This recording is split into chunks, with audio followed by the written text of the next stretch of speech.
You'll watch the kids for a week while we cruise. My brother said it with that smug tilt of his head, pen tapping against his precious planner, as if my life was nothing more than a blank page waiting for his handwriting. Hi everyone, my name is Mara, I'm 29, and I've learned that silence is sometimes sharper than a knife. Do you know what it feels like when the people who share your blood treat you like free labor? Like the only thing you're good for is wiping noses, scrubbing dishes, and sacrificing your own time, while they toast champagne on white-decked ships. I said no. Calmly, firmly, like a woman reclaiming her spine.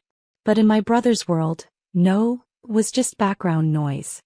He smirked, his wife rolled her eyes, and I saw the plan already glittering in their gaze. They'd push me until I broke. That's how it had always been. The next day, the sound of wheels rattling across my porch announced their arrival. Luggage, 3 huge bags stuffed like my patience. Their kids bounced behind them, sugar high with excitement, while my brother's hand clutched passports like victory flags. They didn't knock. They didn't ask. They just came in like my home was theirs. But on the table, waiting beneath the glow of a single lamp, was the note I'd written the night before. A letter so simple, so sharp, it sliced through their arrogance in an instant. I watched their faces shift, my brother's jaw twitch, his wife's lips stiffen into a cracked smile, the children's laughter fade into silence. The room felt cold though the fire was lit. The note was only the first move, the opening of a game they didn't even know they'd been invited to. And what they couldn't possibly guess, not yet, was that Christmas would no longer be their season of ease. It was about to become mine. My brother's voice cracked first. What the hell is this, Mara? He lifted the note like it was a snake about to bite him. His wife leaned over his shoulder, her manicured nails trembling, eyes darting across the words. I didn't need to read it again. I knew every line, every deliberate stroke of ink. No free babysitting. No more sacrifices. Merry Christmas. That was it. No explanations. No soft landings. Just truth stripped bare, gift wrapped in finality. His wife's laugh was sharp, brittle, almost rehearsed.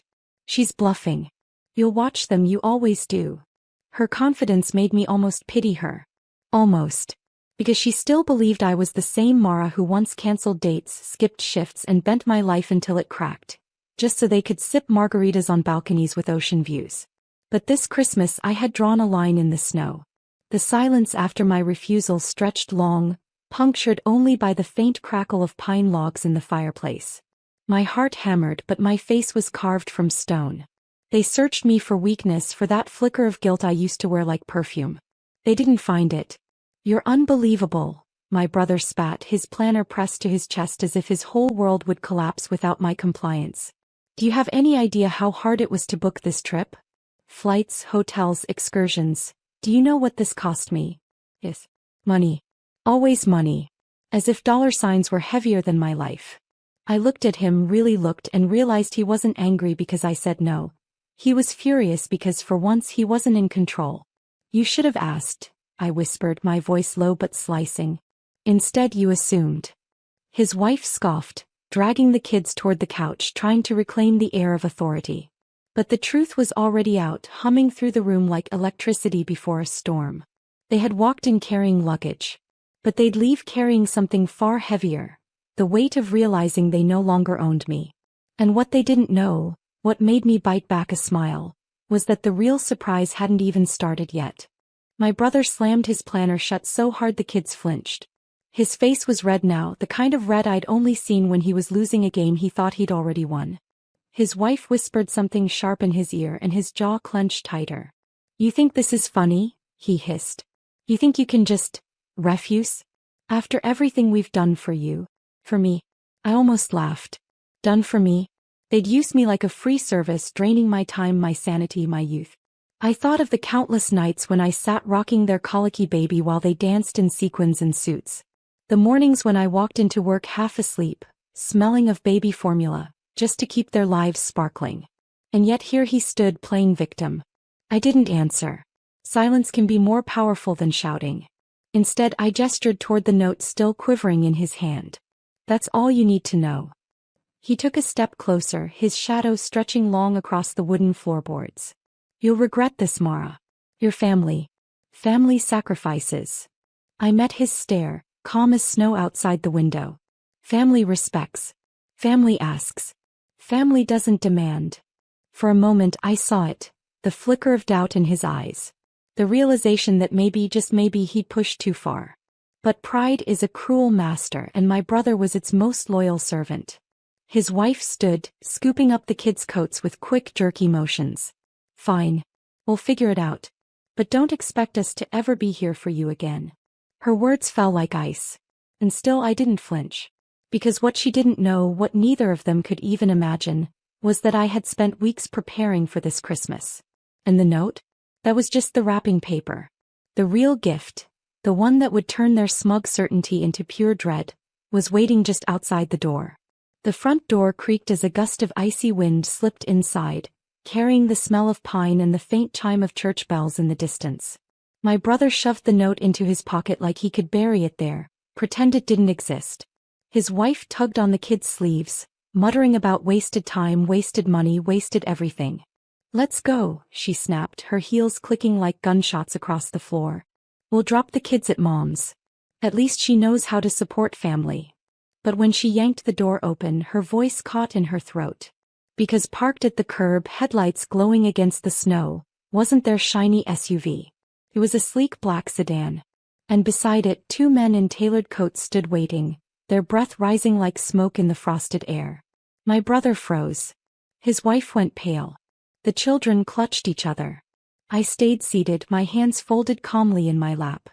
The taller of the two men stepped forward, crisp leather shoes crunching over the icy driveway. Mr. Callahan? He asked, his voice professional, almost bored. We need to speak with you.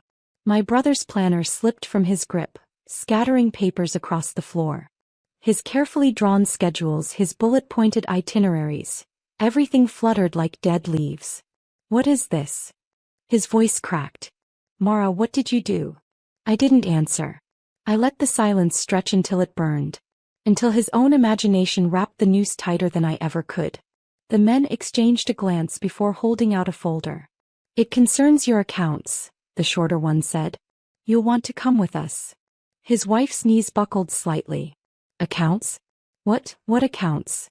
My brother's lips trembled as he whispered, No, not tonight, not Christmas.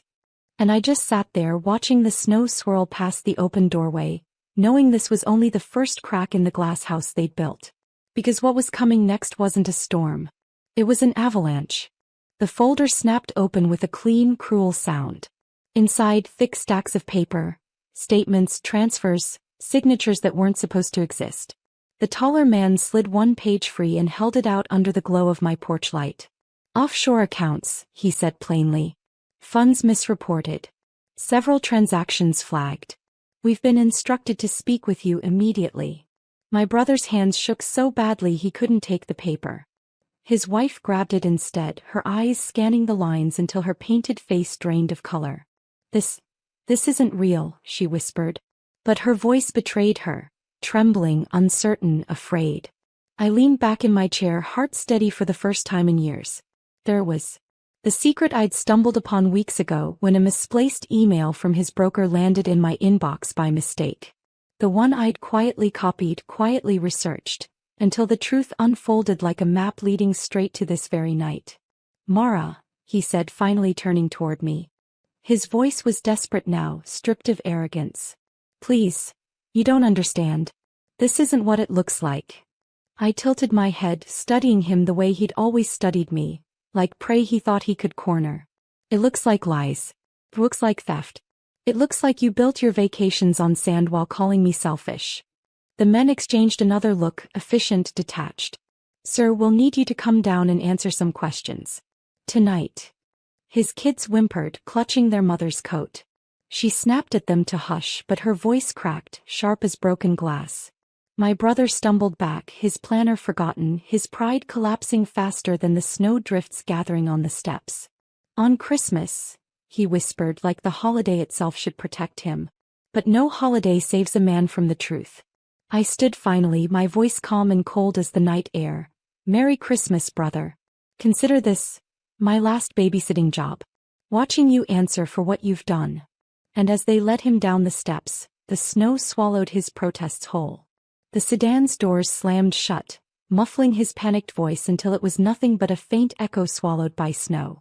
The taillights disappeared down the road, leaving behind only silence, heavy and raw.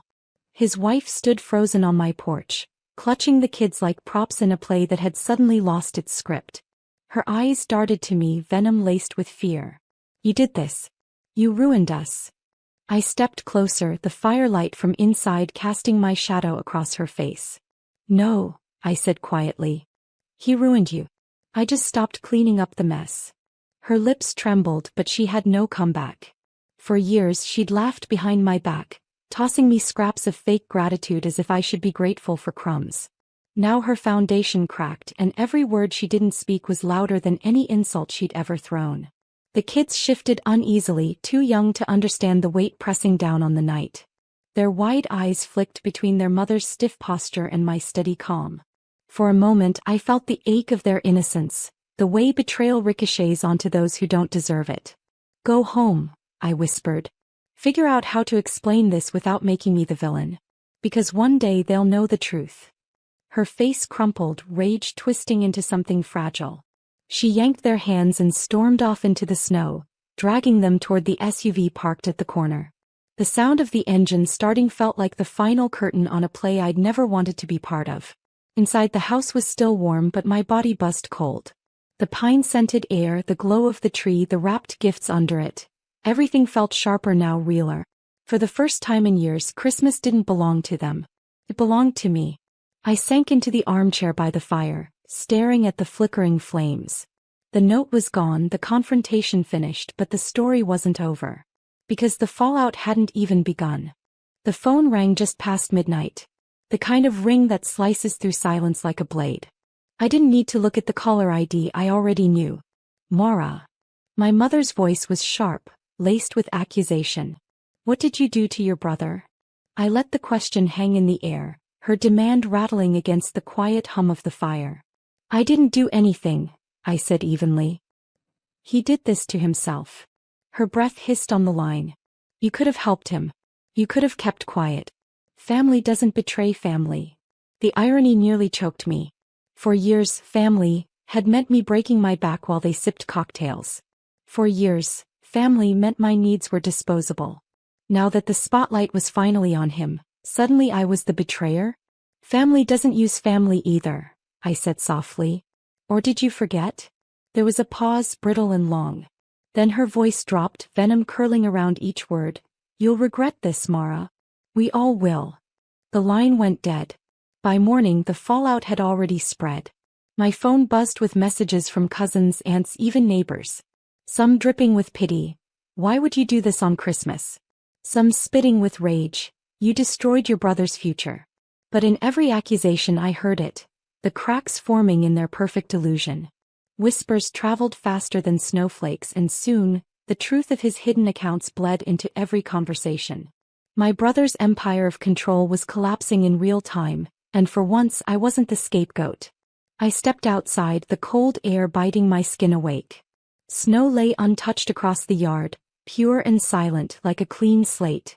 And as the church bells rang again in the distance, I realized something I'd never felt before: freedom. But poetic justice wasn't complete yet. Because the one person who still hadn't faced me, the one who would hurt most from the truth, was my father. And that reckoning was coming sooner than he thought. Christmas morning arrived with a pale gold sunrise, the kind that made the snow glitter like broken glass. I sat at the table with a mug of coffee, the tree lights blinking softly behind me when a knock rattled the door. It wasn't gentle. I opened it to find my father standing there, shoulders squared, eyes burning. He didn't bother with pleasantries. "You humiliated your brother," he snapped. "Dragged this family through the mud. On Christmas." I stepped aside, letting the warmth of my home spill against his anger. "No, Dad. He humiliated himself. I just refused to clean it up this time." His jaw tightened, but I saw something in his eyes: fear. Because the truth didn't just threaten my brother. It exposed the whole rotten system they'd built, where I was the servant and he was the king. "You'll regret this," he muttered. I leaned closer, my voice low, steady. "No, Dad. For the first time I won't." Silence stretched. He searched my face, maybe for weakness, maybe for the little girl who once begged for scraps of approval. But she was gone. In her place stood a woman who'd drawn a line in the snow and refused to step back. Finally he turned away. No blessing. No threat worth repeating. Just the sound of his boots crunching across the frozen ground until he disappeared down the road.